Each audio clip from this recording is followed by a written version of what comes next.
नमस्कार मित्रांनो, मी श्रीकांत आणि श्री किचन मराठीमध्ये तुमचं स्वागत आहे. शाही पनीर तुम्ही ऐकलं असेल. आज आपण शाही मशरूम बनवणार आहोत. त्यासाठी आपण 3-4 चमचे दही घेतलेले. त्याच्यामध्ये 1 चमचा हळद टाकायची, 1 चमचा लाल तिखट, 1 चमचा काश्मीरी लाल मिर्च आणि 1.5 चमचा आपण इथं धनिया पावडर घेणार आहोत. तर ह्याला आपण व्यवस्थित फेटून घ्यायचं आहे. ह्याच्यामध्ये मीठ आता टाकायचं नाही. मीठ टाकलं तर दही पाणी रिलीज करेल. तर आपल्याला तर मशरूमला याच्यामध्ये मॅरिनेट करायचं, मॅरिनेट करण्यासाठी ठेवायचं आहे. तिथं आपलं दही हे फेटून झालेलं आहे. इथं मी 200 ग्राम मशरूम घेतलेले, साफ करून त्याला मध्ये कट लावून घेतलेलं आहे. तर अशा अर्धे अर्धे केलेले आहेत. याला या मसाल्यामध्ये टाकून व्यवस्थित कोट करून घ्यायचे. मसाला याला चांगला लागला पाहिजे आणि मुरण्यासाठी एक अर्धा तास आपण याला ठेवून द्यायचं. तर इथं तुम्ही बघू शकता आपले मशरूम मसाला लावून रेडी आहेत मॅरिनेटसाठी. त्याच्यासाठी जी ग्रेव्ही बनवायची शाही मशरूमसाठी, तर त्याची आपण तयारी करू. चला तर इथं आपण पॅन घेतलेला आहे. पॅन गरम झालं की त्याच्यामध्ये 1 चमचा तेल टाकायचं. तेल गरम झालं की त्याच्यामध्ये 1 क्यूब बटर टाकलेले आपण. बटरला मेल्ट होऊन द्यायचं. बटर मेल्ट झालं की त्याच्यामध्ये आपल्याला एक चमचा जिरं टाकायचं. हे आपण जिरं टाकलं. आता खडे मसाले 2 तमालपत्र, 3-4 हिरवी इलायची, 2 मोठी इलायची, 2 दालचिनीचे तुकडे आणि 2-3 लवंग. याला थोडंसं फ्राय करायचं आणि लगेच याच्यामध्ये कांदा आणि टोमॅटो टाकायचं. इथं 1 कांदा घेतलेला आहे आणि त्याच्याबरोबर 3 टोमॅटो. ॲक्च्युली हे ग्रेव्हीचं माप आहे. 1 कांदा आणि 3 टोमॅटो अशा मापामध्ये घ्यायचे. त्याच्यानंतर 3-4 लसणाच्या कळ्या टाकलेल्या आहेत, अर्धा इंच आलं, 2 हिरव्या मिरच्या आणि 2 लाल सुक्या काश्मीरी लाल मिरच्या टाकलेल्या आहेत. आता याला सगळ्याला थोडं मिक्स करून घ्यायचं आणि इथं चवीनुसार मीठ टाकायचं आपल्याला. तर इथं मीठ टाकून घेतलेलं आहे आणि याच्यामध्ये 2 चमचे मगजबी मी घेतलेली आहे टाकण्यासाठी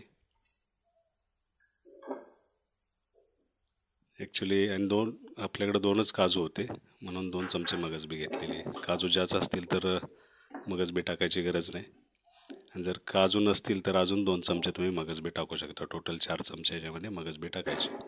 ग्रेव्ही छान बनते त्याच्यामुळं. ते आपल्याला आता फ्राय करून घ्यायचं आणि याला झाकण ठेवून 2-3 मिनटं आपण याला सॉफ्ट होऊन देऊ. 2-3 मिनटं झालेली आहेत. तुम्ही बघू शकता इथं आपले जे टोमॅटो आणि कांदा आहे तो सॉफ्ट झालेला आहे. आता याच्यामधून हे तमालपत्र वगैरे काढून टाकायचे. त्याचा जो फ्लेवर आहे तो आलेला आहे आपल्या मसाल्यासाठी.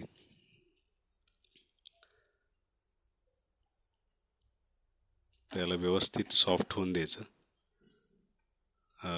त्याच्यासाठी ॲक्च्युली याच्यामध्ये थोडंसं पाणी टाकावं लागेल. पाणी टाकलं म्हणजे व्यवस्थित सॉफ्ट होतील, शिजतील. त्याला झाकण ठेवून 2-3 मिनटं परत शिजून द्यायचं. तिथं आपले ग्रेव्हीसाठीची पूर्ण तयारी झालेली. आता याला थंड करून याला सॉफ्ट ह्याची पेस्ट बनवायची आणि तोपर्यंत आपण मॅरिनेट केलेले जे मशरूम आहेत त्याला आपण थोडंसं फ्राय करून घेऊ, म्हणजे त्याचा जो मसाला आहे तो फ्राय होईल, व्यवस्थित कच्चा राहणार नाही. तिथं पॅनमध्ये तेल घेतलेलं. तेल गरम झालं की ते जे मॅरिनेट केलेले मशरूम आहेत जे आपण मुरायला ठेवलेले ते सगळे ह्याच्यामध्ये टाकून घ्यायचे. थोडं व्यवस्थित हलवायचं. आणि आता इथं मीठ टाकायचं. आपण पहिलं मीठ टाकलं नव्हतं. आता दही हे पाणी रिलीज करेल, तर आपण थोडं हलवून घ्यायचं त्याला. हे पहा आपले मशरूम रेडी आहेत, सॉफ्ट झालेले चांगले. चला तर आता आपण शाही मशरूम बनवायला सुरू करू. इथं आपण पॅन घेतलेला आहे. पॅन गरम झाला की 1 चमचा तेल, 1 क्यूब आपण बटरची घ्यायची. इथं बटर मेल्ट झालं की त्याच्यामध्ये थोडंसं जिरं टाकायचं.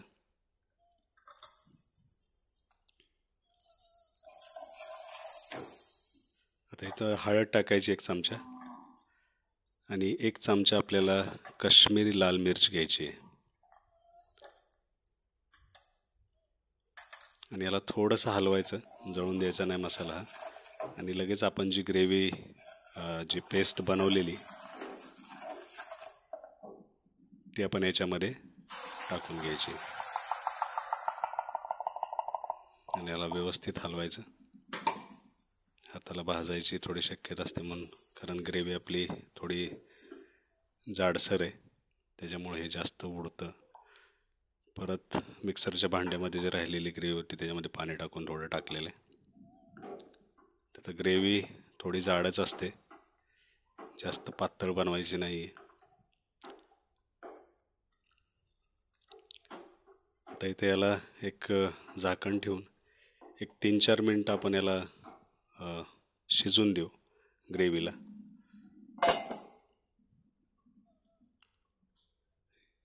तिथे 3-4 मिनटं झालेली आहेत. आपली ग्रेव्ही थोडी फ्राय झालेली आहे चांगली.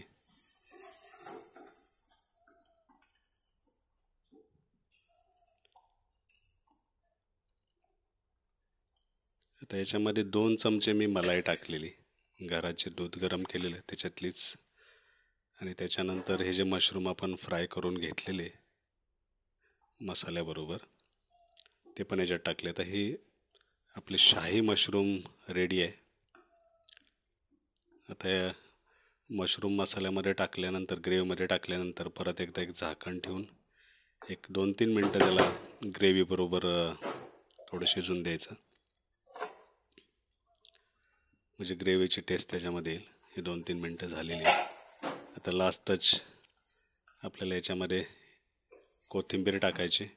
कोथिंबीर टाकली की आपली शाही पनीर खाण्यासाठी रेडी आहे.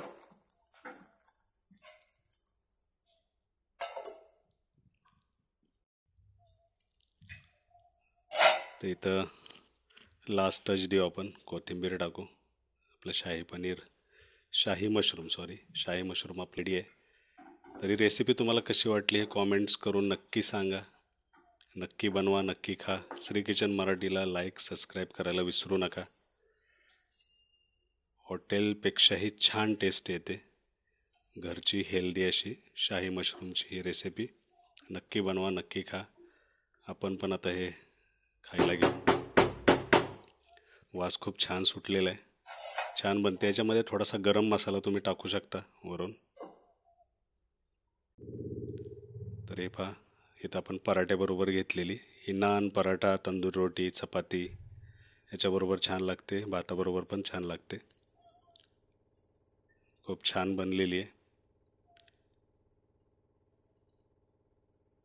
चला तर परत अशीच एक नवीन ऑथेंटिक रेसिपी घेऊन आपण पुढच्या वेळी नक्की भेटू. तोपर्यंत नमस्कार.